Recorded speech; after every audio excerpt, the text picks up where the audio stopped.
gantian dosis ya? Iya. Iya. Ini aku mulai ya. Oke. Assalamualaikum warahmatullahi wabarakatuh. Waalaikumsalam warahmatullahi wabarakatuh. Di sini kita akan mulai diskusi CBL keempat. Saya perkenalan dulu, saya Yonata Nur Indah Saputri, NIM 59 sebagai moderator di CBL 4 dengan kasus sistem pernafasan dan pencernaan. Kemudian untuk diskusinya langsung aku bacakan ya. Ini kasus A itu pasien Nyonya S usia 65 tahun dengan berat badan 60 kg, tinggi badan 165 cm, masuk ke rumah sakit dengan keluhan batuk, kadang sesak nafas, jari kaki terasa sakit, kram, pusing, leher sengang dan kaku, serta merasa kurang istirahat. Diagnosis dokternya itu pasien mengalami hipertensi, asma, dan insomnia. Kemudian untuk riwayat penyakit pasiennya, ada hipertensi yang disertai CHF, serta tidak ada riwayat lainnya seperti tidak ada riwayat pengobatan dan penggunaan inhaler itu tidak ada. Pasien itu baru pertama kali menggunakan inhaler. Kemudian next ke yang terapi pengobatannya. Nah, ini untuk terapi pengobatan di RS tadi kan ada revisi. Untuk yang alprazolamnya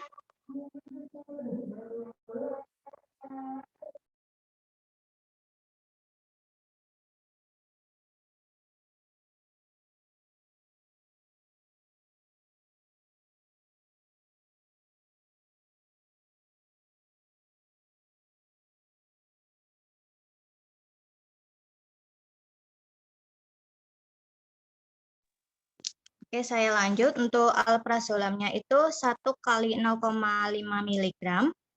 Kemudian kandesatannya itu 1 kali 8 mg. Serta cetirizin itu diganti tablet dengan durasi pemakaian itu 2 kali 1 tablet. Nah, kemudian untuk diskusinya ini kita itu aja ya untuk klarifikasi istilah dan konsep sama identifikasi permasalahannya ini digabung tidak apa-apa. Durasinya 10 menit. Gimana teman-teman? Boleh. Boleh, setuju. Ya, terus ada brainstorming sama analisis permasalahannya ini 40 menit atau kurang atau cukup 40 menit.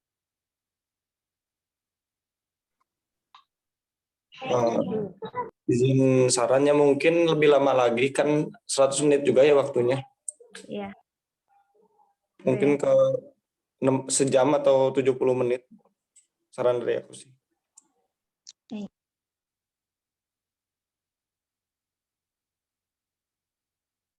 Oke, jadi ini untuk brainstorming sama analisis permasalahan kan digabung. Jadi saya atur 1 jam ya, 60 menit. Kemudian untuk penentuan penyelesaian kasusnya 20 menit. Gimana, setuju semua? Ya, boleh. Baik, sekarang bisa dimulai ya untuk klarifikasi istilah dan konsep sama identifikasi permasalahannya. Waktunya itu 10 menit, bisa dimulai dari sekarang.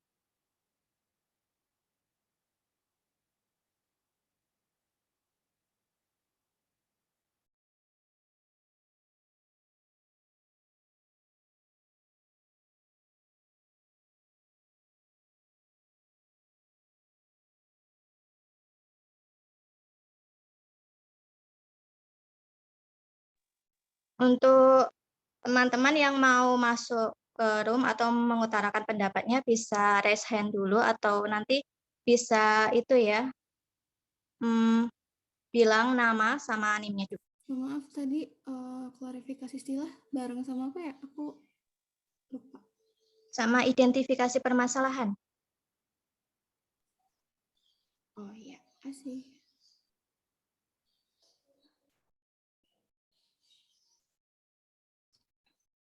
Oh iya, ya udah. Saya Nada Safa, NIM 62, izin masuk. Di sini kan pasien kan diagnosisnya salah satunya ada hipertensi.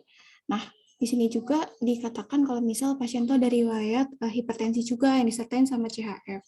Nah, sedangkan di sini kan terapi buat hipertensinya itu pakai kandesartan ya, 1,8 miligram. Nah, mungkin kita perlu tinjau lagi kalau misal terapi hipertensi yang emang bareng CHF tuh apakah kandesartan doang tuh udah adekuat atau gimana.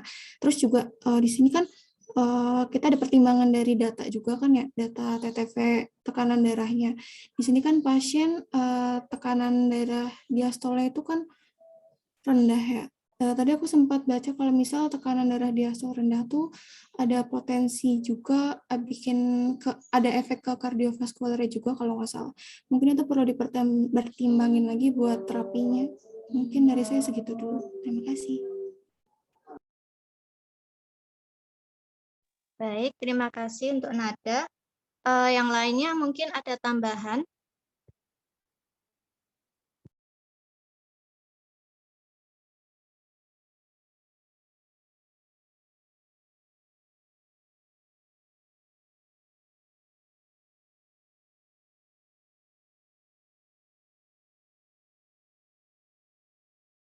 Ya, sudah membahas apa saja di grup ini, Mbak Yona?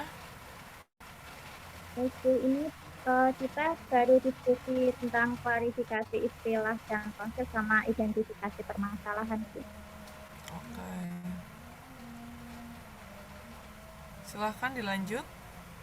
Baik. Saya izin masuk. Talia NIM 058 izin masuk.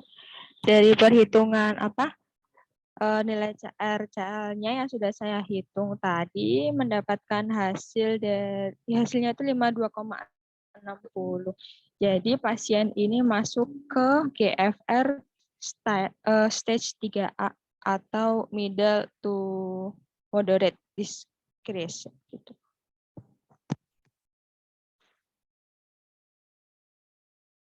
Apakah suara saya terdengar dengan jelas? Iya, sudah terdengar. Terima kasih Mbak Talia. Iya, maaf ya agak kepotong-potong, agak susah sinyal. Tidak Terima apa-apa. kasih. Iya, sama-sama. Yang lain? Saya izin. Saya Dina Ayu, NIM 60 izin masuk ya. Mau nambahin juga yang di terapinya yang sudah diberikan ini, kita harus mencari juga dari aturan pakai sama dosisnya apakah sudah benar begitu. Sepertinya ada beberapa dosis yang memang kelebihan kalau tadi saya cari sedikit tentang seperti seretide discuss begitu. Terima kasih.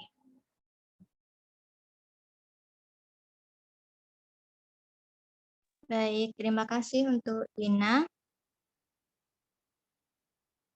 Apakah ada yang lain? Waktunya ini masih ada 5 menit lagi. Saya Yuliana Rumwari, NIM 061. Mau kasih masukan, di situ kan untuk data lab-nya kan ronsen toraksnya ada bronkitis ya. Bronkitis itu mungkin kalau disangkut pautkan sama terapi yang diberikan pasien di situ ada antibiotik, mungkin nanti bisa dilihat apakah terapi ini memang sudah tepat sesuai dengan indikasi yang ada pada pasien, apakah memang pemberian injeksinya sudah tepat untuk pasien ini. Seperti itu.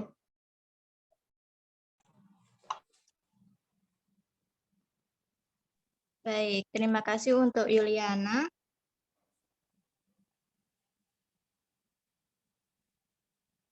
Apakah ada tambahan lain atau pertanyaan lain? Izin masuk lagi, Nada Safa NIM 62. Terus ini mungkin ada tambahan lagi kalau misal kita lihat dari kasusnya kan di sini ada data hasil pemeriksaan data lab kan pas MRS itu. Nah di sini kan ada data HB. Nah kalau kalau misalnya aku cari tuh di sini ada data yang abnormal, dan salah satunya tuh kayak ada HB sampai eritrositnya tuh dia tuh di bawah normal. Mungkin mungkin menurut saya itu diklasifikasikan ke anemia kan ya, mungkin bisa dipertimbangin apakah dengan nilai segitu perlu terapi tambahan buat anemianya atau enggak. Terus juga mungkin bisa dicari apa kaitan anemia sama diagnosis pasien, misal anemia sama hipertensinya atau sama CHF-nya gitu, mungkin seperti itu. Terima kasih. Baik, terima kasih untuk Nada. Ya, saya Nabila izin masuk ya. Ya, Ya, jadi silahkan. berdasarkan data ini kan pasien itu mengalami asma dengan respiration rate-nya itu meningkat yaitu 22 kali per menit ya. Jadi menurut jurnal yang tadi saya baca, respiration rate dengan nilai kurang dari 30 kali per menit itu termasuk dalam asma eksaserbasi akut atau akut mild to moderate. Jadi nanti mungkin kita bisa bahas lagi untuk terapi yang diberikan kepada pasien. Terima kasih. Baik, terima kasih untuk Nabila. Ini waktunya masih ada 2 menit. Apakah ada tambahan lain? Izin masuk ya. Saya Giri Gumelar, NIM 106. Kan dilihatkan dari keluhan pasiennya itu ada jari kaki terasa sakit sih, sama kram juga, sama kaku juga. Terus jari kaki sakitnya itu kan ada nilai positifnya itu kan. Mungkin bisa dilihat juga itu penyebabnya apa, apakah asam uratnya. Kalau emang karena asam uratnya, apakah perlu tambahan atau tidak, terapi tambahan atau tidak.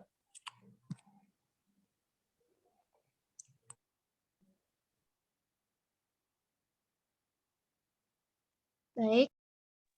Baik, terima kasih untuk Giri atas masukannya. Ini masih ada 1 menit. Apakah dari teman-teman udah cukup atau ada tambahan lain? Kalau sudah cukup, kita bisa langsung ke brainstorming sama analisis permasalahan. Saya Nada Safa, NIM 62. Izin masuk, mau tanya tadi yang Giri bilang itu asam urat atau apa ya? Ya, nilai asam urat. Mungkin kalau yang udah berdasarkan saya cari itu, kalau misal asam urat di pasien ini kan nilainya dia 6,1, dan menurut literatur yang saya baca tuh masih masuk rentang normal, jadi menurut saya nggak ada permasalahan di asam urat ya. Mungkin itu aja. Terima kasih. Baik. Terima kasih untuk Nada.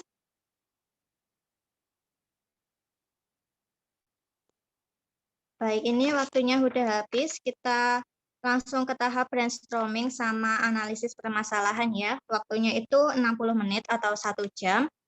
Nah, tadi dari klarifikasi istilah sama identifikasi permasalahan itu ada masukan terkait diagnosis dari pasien. Kan itu hipertensi disertai CHF dengan terapi kandesaltan 1 kali 8 mg.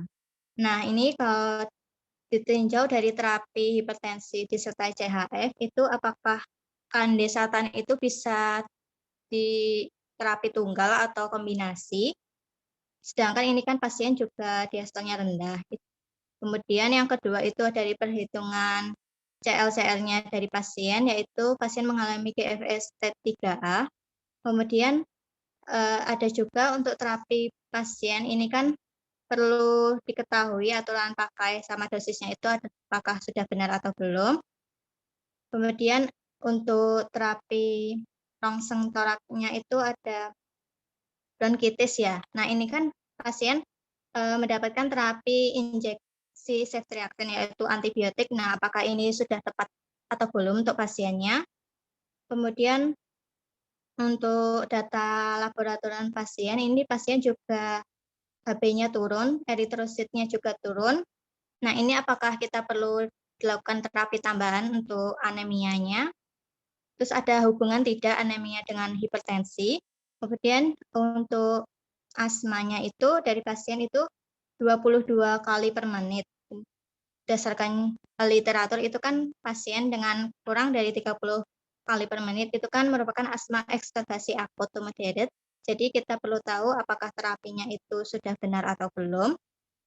Kemudian tadi ya untuk yang asam uratnya itu tadi, apakah ada permasalahannya atau tidak ya. Bisa dimulai untuk waktunya 1 jam, mulai dari sekarang.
Saya Dina Ayu, NIM 60 izin masuk. Silahkan. Tadi buat menanggapi yang Bila tadi bilang ya, ini kan masuknya mild to moderate ya. Kalau dari guideline yang saya baca, pemberian obatnya sudah sesuai ya. Seperti kan pasien ini memperoleh obat nebulizer Ventolin sama Flexotide ya. Ini kan Ventolin ini isinya kan salbutamol. Flexotide ini isinya fluticasone. Yang mana udah ICS sama SABA gitu. Kalau menurut deadline yang saya baca ini sudah sesuai. Nah, selanjutnya untuk obat serta diskasnya juga ini isinya kan salmeterol dan fluticasone. Isinya kan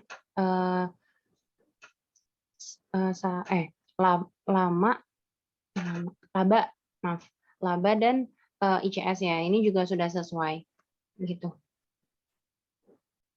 Terima kasih.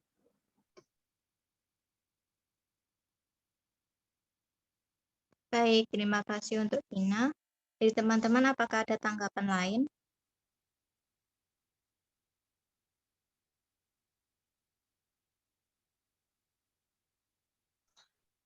Saya mau izin masuk, Yuliana Romuali, NIM 061. Silahkan. Ingin menanggapi dari masukan dari atau tanggapan dari Dina tadi kan, untuk pengobatannya memang kalau sesuai dari guideline Gina itu sudah termasuk dosis ya. Tapi kalau kita lihat dari riwayat pasien itu dia tidak ada sama sekali riwayat asma. Dan untuk pengobatannya juga kan memang kalau lini pertama menggunakan SABA ya, short acting untuk asma. Contohnya tadi sudah diberikan obat Ventolin. Nah, terus di sini tuh dia juga diberikan obat Seretide Diskus. Nah, itu isinya memang ada laba sama ICS atau steroid. Nah, dua obat itu tuh diberikan dosisnya 500 mg dan kalau sesuai Gina itu dosisnya cukup yang sangat tinggi ya. Terus kalau dari guideline-nya itu, kalau misalnya pasien itu ada riwayat asma dan juga ada tambahan penyakit seperti tadi hasil toraknya kan ada bronkitis ya. Nah itu tuh kalau dari Gina itu pemberian dosis awal untuk untuk laba dan ICS itu tidak disarankan menggunakan dosis yang tinggi, disarankan itu menggunakan dosis yang masih masuk moderat. Mungkin kalau moderatnya itu bisa 250, mungkin bisa diberikan karena memang pasien itu sama sekali dari awal tidak ada riwayat asma dan ini baru pertama kali dia menggunakan inhaler. Jadi untuk dosisnya mungkin bisa dipertimbangkan karena tadi penggunaannya bersamaan juga dengan SABA. Seperti itu kalau dari saya. Mungkin dosisnya bisa dipertimbangkan untuk menggunakan dosis yang moderat yang 250. Seperti itu.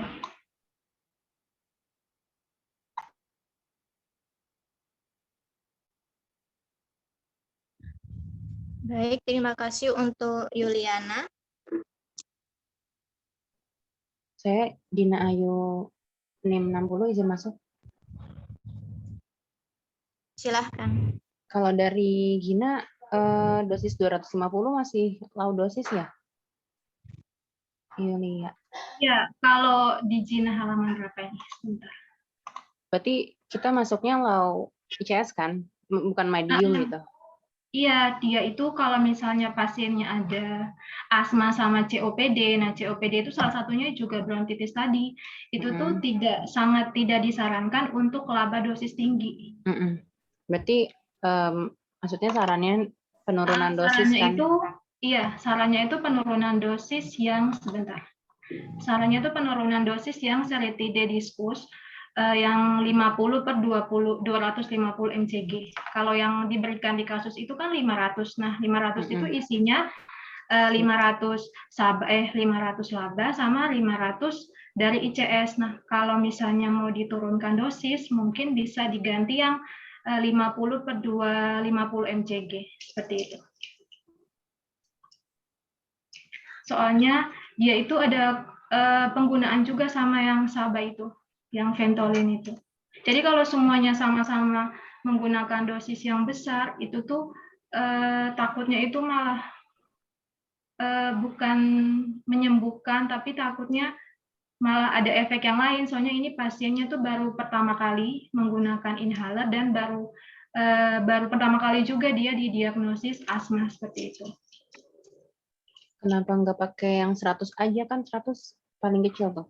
Maksudnya dosisnya nggak ada. Kalau di pasaran itu adanya seretidediskus 50 per 250 mcg.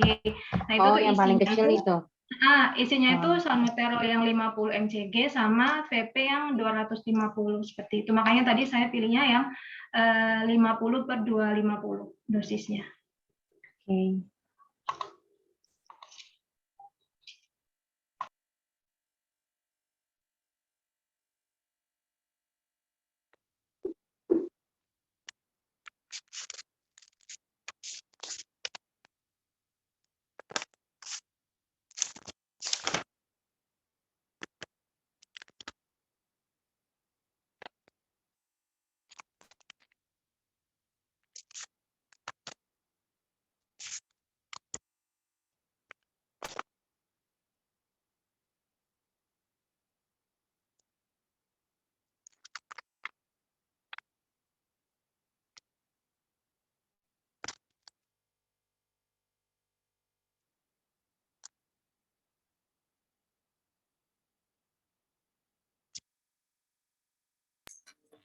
Izin masuk, Nada Safa, NIM 62.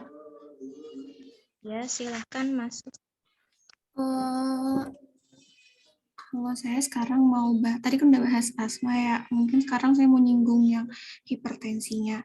Nah, sebenarnya aku juga bingung karena di sini kan hipertensinya kan emang udah dikasihkan desartan, dan emang si tekanan darah pasien itu kalau kita lihat di kasus kan sebenarnya masih fluktuatif kan.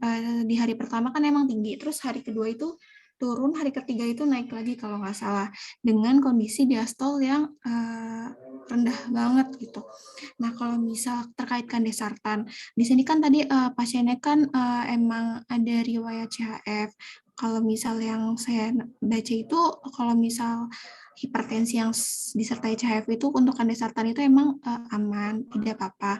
Tapi kalau misal kita lihat lagi buat treatment dari CHF sendiri, dari treatment CHF itu sebenarnya nggak cuma kandesartan aja sebaca aku tuh, jadi kayak ada kombinasi bla bla bla gitu, kombinasi beberapa obat, dan juga di CHF itu kan ini kan pasien kan kondisinya sebelumnya emang udah CHF, berarti kan seharusnya udah ada staging, sedangkan kalau misal treatment dari CHF itu ada stagingnya gitu. Nah di situ aku juga masih bingung. Kalau misal kita mau menambahkan, misal tadi kan Ibu bilang kan kalau misal buat CHF itu bukan berarti sebelumnya pasien nggak minum obat, tapi pasien lupa gitu atau gimana mungkin gitu. Bisa jadi kan kalau di sini bisa kita asumsiin kan bisa jadi si pasien ini sebelumnya minum obat dan yang ngehentiin atau emang lupa aja gitu dia minum obat apa. Nah, terus kan setahu saya kalau misal untuk gagal jantung itu terapinya tuh terapi jangka panjang ya, bukan berarti bisa dihentiin gitu nggak sih? Mungkin teman-teman ada yang mau meralat atau gimana gitu. Jadi sejauh ini sih buat hipertensinya kalau dari saya belum menemukan adanya DRP. Mungkin saya mau cari lebih lanjut lagi tentang CHF biar lebih sesuai gitu. Terima kasih. Baik, terima kasih untuk masukannya, Nada. Mungkin ada masukan yang lain? Oke, baik. Ulan, Yuliana Raumai. Iya, terima kasih atas kesempatannya. Saya Yuliana Rumarin mungkin ingin menanggapi yang tadi disampaikan Nada terkait hipertensi ya. Kalau CHF memang penggunaan obatnya itu lebih lama, dinilai lebih lama karena kan CHF itu kan dia tidak bisa disembuhkan dan pengobatannya itu memang hanya diberikan untuk supaya dia itu tidak memperburuk keadaannya. Terus tadi terkait pertanyaan kalau tekanan darahnya kan ada yang rendah kan. Nah itu saya itu agak sedikit curiga mungkin dari hasil toraksnya ya. Soalnya itu hasil toraksnya itu dia itu ada kardiomegali yang mild, tapi yang mild bukan yang tinggi banget, tapi yang hanya mild. Tapi itu tuh kardiomegali itu kan berarti kan ada cairannya. Ada cairan itu, apakah mungkin bisa menjadi pertimbangan untuk kita? Apakah perlu terapi antihipertensi yang bisa untuk mengendalikan cairannya itu, seperti mungkin diberikan diuretik, tapi saya masih belum menemukan lagi lebih jauh apakah memang kombinasi ARB sama diuretik itu bisa digunakan untuk pasien yang ada riwayat CHF sama dia juga ada gejala asma seperti itu.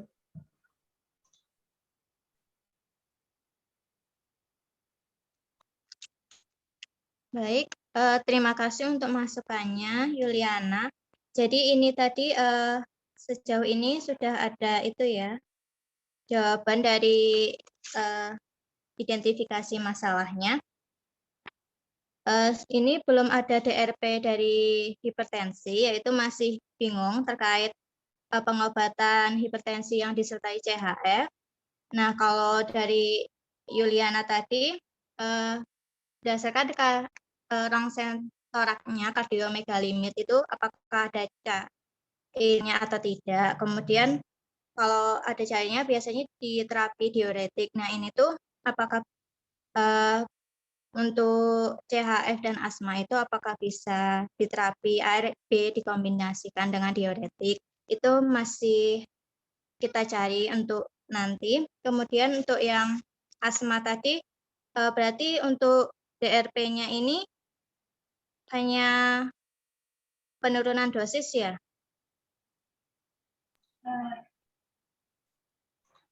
Iya, kalau dari Yuliana Runwari, NIM 061, kalau dari saya tuh diturunkan dulu dosisnya, karena ini pasiennya itu baru pertama kali menggunakan inhaler, kemudian dia itu baru pertama juga didiagnosis asma. Jadi mungkin untuk dosisnya itu yang jangan yang high dosis, tapi yang biasa aja dulu dosisnya gitu. Soalnya kalau misalnya dosisnya langsung bersamaan sama yang tadi Saba, sama-sama dosisnya tinggi, takutnya itu malah tidak memberikan efek yang bagus untuk pasien. Nah, terus saya tuh mau menambahkan dari tanggapan saya tadi tentang tentang penggunaan antibiotik. Nah, itu tuh pasiennya kan diberikan injeksi ceftriaxone dari tanggal 21 sampai tanggal 25. Kalau dari saya sendiri, yang saya dapat di literatur itu, injeksi ceftriaxone atau antibiotik itu dinilai kurang tepat indikasi. Karena kalau dari hasil toraksnya itu, dia itu tidak ada hasil struktur kalau dia itu memang ada terinfeksi bakteri atau tidak. Kemudian kalau di toraksnya itu cuman ada hasil bahwa dia itu ternyata terkena bronkitis. Nah, seperti yang kita tahu, bronkitis itu dipengaruhi oleh virus, bukan oleh bakteri. Jadi kalau pakai terapi antibiotik itu dinilai kurang efektif. Dan selain itu, antibiotik ini sama penggunaan obat PPI itu tidak terlalu disarankan digunakan bersamaan. Di terapinya itu kan ada omeprazol sama lansoprazol. Tapi memang omenya dihentikan, tapi yang lansonya ini tetap dilanjutkan. Nah, itu tuh ternyata kalau penggunaan obat PPI disertai dengan antibiotik itu bisa menyebabkan alergi dan juga timbul reaksi susah bernafas, kesulitan bernafas seperti itu. Jadi mungkin dari saya injeksi ceftriaxone atau antibiotiknya ini bisa dihentikan.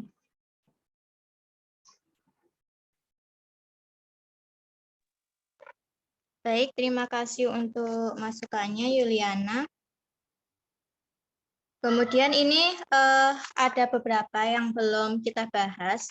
Nah, itu dari data laboratorium hemoglobin sama eritrositnya. Ini kan abnormal, di mana ini kurang. Jadi, apakah perlu ada terapi tambahan anemianya? Terus apakah ada hubungan anemia dengan hipertensi? Apakah dari teman-teman ada yang sudah mencari atau menemukan jawabannya? Mohon maaf izin masuk ya, Giri Gumelar NIM 106. Tambahan aja buat ini sih, buat tadi identifikasi masalah kan. Untuk terapi aprazolamnya kan belum diperiksa ya untuk insomnia-nya itu. Apakah udah bener gitu, udah buat pasien geriatri, terus dosisnya juga berapa? Tambahan aja sih yang terapi aprazolamnya. Baik, terima kasih untuk masukannya, Giri. Izin masuk, Nada Safa, NIM 62. Mau bahas terkait insomnia-nya. Jadi kalau yang sejauh yang saya baca itu insomnia itu emang ada kaitan sama hipertensi. Jadi kayak kenapa di pasien hipertensi itu insomnia-nya tuh kayak harus nggak boleh terjadi gitu. Kenapa harus diterapi? Jadi itu kalau yang sejauh yang saya baca itu kenapa harus diterapi? Karena ada kaitan kalau misal insomnia itu bisa naikin tekanan darah pasien, naikin heart rate gitu. Jadi kalau misal mekanisme itu ada beberapa mekanisme, biasanya itu kayak dari aktivitas simpatik gitu. Mungkin lebih lanjutnya, lebih detailnya saya juga belum bisa menjelaskan, tapi memang ada hubungan. Dan juga saya juga nemu kalau misal alprazolam itu kan mungkin yang kita tahu itu alprazolam itu biasanya buat ini kan, buat terapi kayak misal anxiety kan. Terus tapi di sini tuh kalau misal si alprazolam itu dia tuh off labelnya bisa buat terapi insomnia. Tapi terkait dosis, saya belum nemu kalau misal buat terapi insomnia. Tapi kalau misal biasanya itu emang alprazolam itu dipakainya 1 kali 1,5 miligram gitu. Itu kalau misalnya yang sedianya IR. Di sini kan kita nggak tahu ya dia extended atau immediate kan. Mungkin kalau misal di sini 0,5 kita bisa asumsiin dia itu extended aja gitu. Mungkin itu. Terima kasih. Baik, terima kasih atas masukannya, Nada. Saya Nabila Ikramina, NIM 063, izin masuk ya. Iya, silakan. Jadi tadi aku baca jurnal, menurut BIR tahun 2012 itu, dia itu merekomendasikan untuk menghindari penggunaan benzodiazepin atau alprazolam ini untuk pasien insomnia pada geriatri. karena dia itu punya efek samping kayak gangguan keseimbangan. Jadi kayak pasien geriatri ini mudah jatuh, kemudian mempengaruhi pada gangguan memori. Mungkin sejauh ini aku baru nyari sampai situ ya. Mungkin teman lain mungkin mengenai ada tambahan kali ya. Terima kasih. Baik, terima kasih atas masukannya, Nabila. Izin masuk, Nada NIM 62. Di sini mungkin kita harus samain persepsi ya, soalnya tadi kan di awal yang Ibu bilang pasiennya itu pasien dewasa. Nah, sedangkan di sini kan usia itu 65 tahun. Kalau yang saya baca itu 65 tahun itu sebenarnya di antara perbatasan dewasa sama geriatri. Jadi mungkin bisa disamain dulu kita mau masukin dewasa atau geriatri karena emang terapinya itu mungkin bakal ada perbedaan gitu. Mungkin itu sih. Baik, terima kasih untuk masukannya, Nada.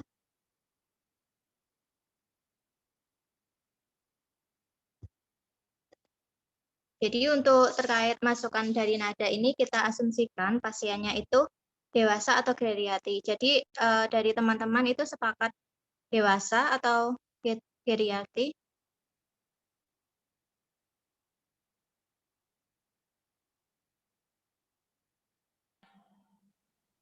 Izin masuk juga ya, mungkin kalau emang mau dewasa ya dewasa semua, soalnya kan ngaruh juga ke yang pengobatan yang lainnya ya, kayak hipertensinya, kayak asmanya tadi kan. Kalau yang tadi hipertensinya juga masuknya ke dewasa, mungkin ini juga masukin ke dewasa aja. Soalnya pasti berubah juga kan pengobatannya yang lain. Kalau dari saya mending ke dewasa aja. Baik, terima kasih. Jadi ini kita asumsikan bahwa pasiennya itu masih masuk ke rentang dewasa ya. Kemudian apakah ada tambahan lain dari teman-teman?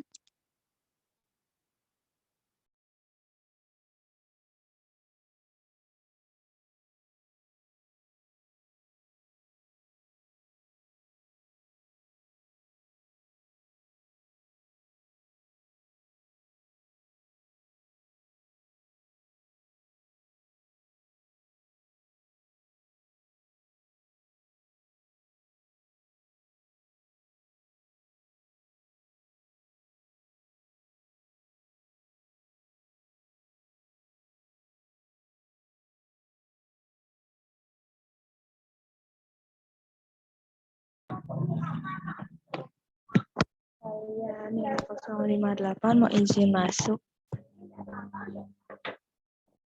Iya, silahkan. Ya, dari drugs.com ternyata ada interaksi antara alprazolam sama kandesartan di stage-nya moderate itu tuh kira-kira dari kita itu ada perlu dihilangkan atau perlu dilakukan monitoring atau bagaimana seperti itu. Terima kasih. Baik, terima kasih atas masukannya, Mbak Thalia. Untuk waktunya ini kita masih ada 36 menit ya.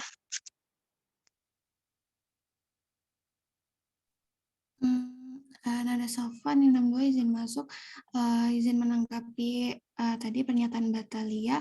Kalau boleh tahu interaksinya itu apa ya Mbak?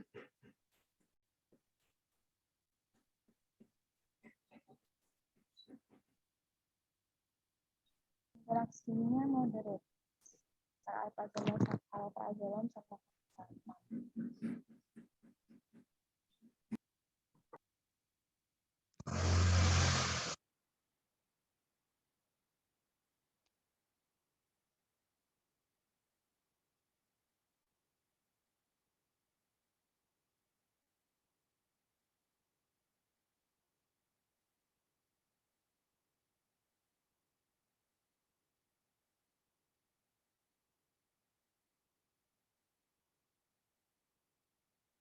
Jadi mungkin untuk interaksi alprazolam sama kandesatannya itu apakah, kan ini moderate, nah itu apakah masuk dalam interaksi farmakokinetik atau farmakodinamik?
Saya Dina Ayu, NIM 60 izin masuk ya. Iya, silahkan. Ini mau ngomongin tentang asmanya sih, tentang obat asmanya. Pemberian obat asma di sini kan nebulizernya sama sedatat diskasnya kan dipakai secara bersamaan ya. Itu baru maksudnya apa emang benar begitu cara pemakaiannya atau harusnya ini yang mana dulu yang dipakai begitu. Soalnya kalau setahu saya sedatat diskas ini sebagai pengontrol ya. Kalau nebulizer ini sebagai peleganya, maksudnya dipakai ketika memang benar-benar lagi urgent pasien masuk ke rumah sakit begitu. Setahu saya seperti itu. Bagaimana tanggapan teman-teman yang lain?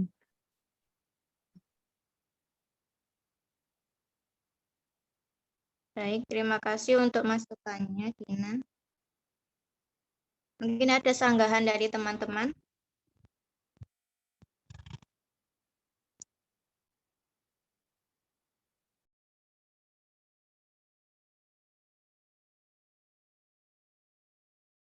Mungkin sambil ditunjukkan kasusnya deh, biar bisa lihat kapan sih penggunaan si nebu, kapan penggunaan seretatnya.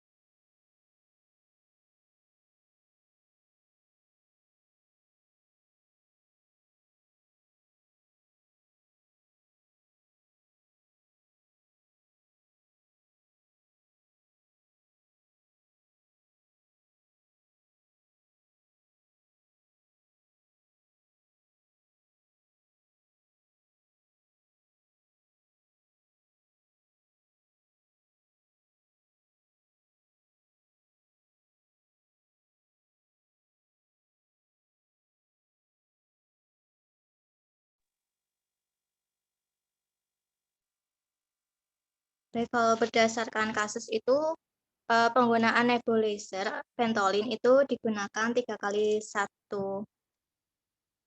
Kemudian untuk sedated diskusnya 2 kali 500 mg. Oh iya, ini setelah saya lihat cek lagi lembar PTO saya, untuk seretitnya dipakai ketika pas tanggal 23. Mulai dari tanggal 23. Terus untuk Ventolin dan Flexotide-nya dipakai di tanggal 21 ketika dia sudah masuk ruangan, tanggal 21 dan tanggal 22. Tanggal 2 pas tanggal 23 ke sini dia digunakannya KP kalau perlu. Gitu. Mohon maaf Bu, izin bertanya, untuk yang Ventolin berarti hanya dipakai 2 hari saja ya?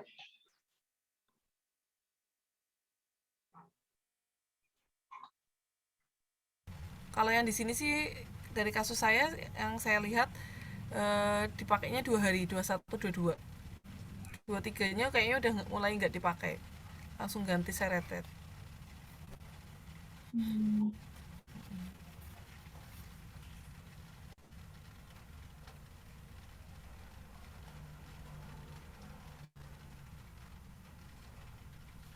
Ya, silahkan dilanjut diskusinya. Izin masuk Dina Ayu, NIM 60. Iya, silahkan. Berarti kalau dari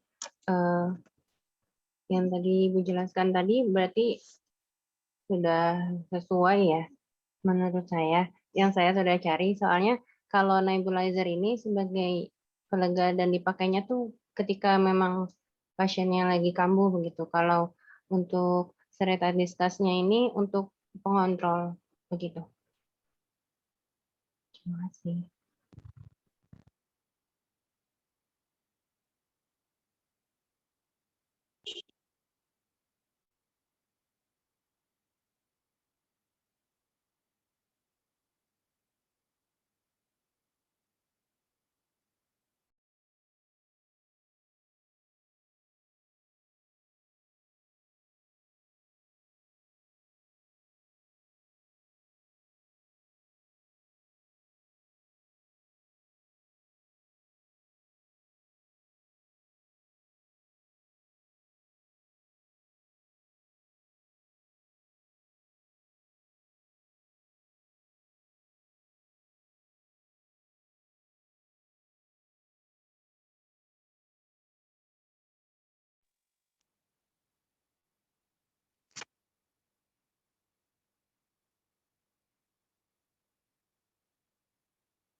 Baik, ini saya lanjutkan. Untuk waktunya itu masih ada 27 menit. Nah, ini dari identifikasi masalah ada beberapa pertanyaan yang masih belum dijawab, yaitu yang dari nada terkait data laboratorium HB sama eritrosit itu, dari kasus itu abnormal, apakah perlu terapi tambahan anemia, dan apakah hubungan anemia dengan hipertensi. Kemudian masih terkait sama hipertensi yang disertai CHF, kandesartan, apakah perlu dikombinasi dengan diuretik. Sedangkan dari pasien itu ada rongsen toraknya, yaitu kardiomegali mild, itu apakah perlu ditambah terapi diuretik, apakah hanya kandesartan saja. Kalau berdasarkan dosisnya itu kandesartan sudah sesuai ya. Bagaimana di teman-teman, apakah ada tambahan atau tanggapan?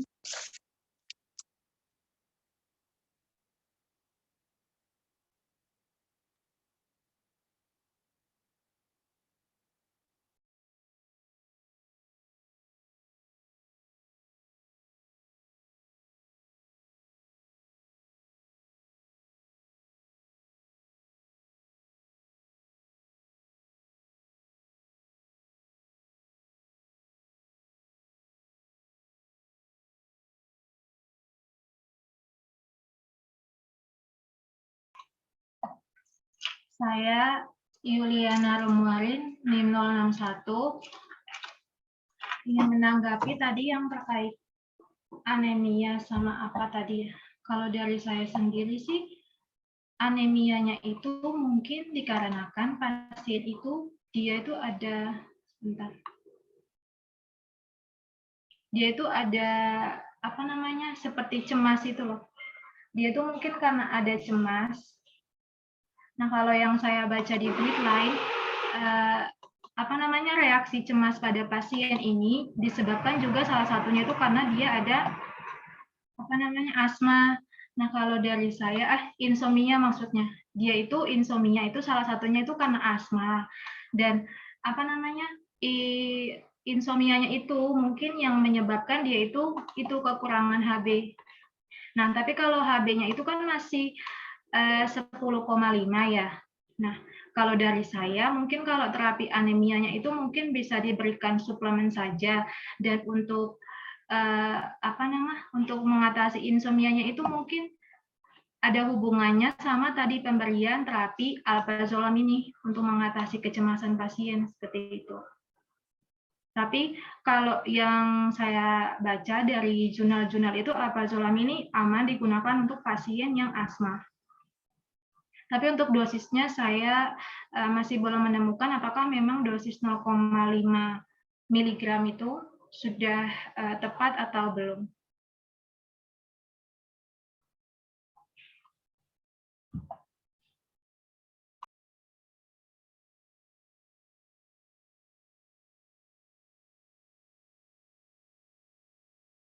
Baik, terima kasih atas masukannya, Yuliana.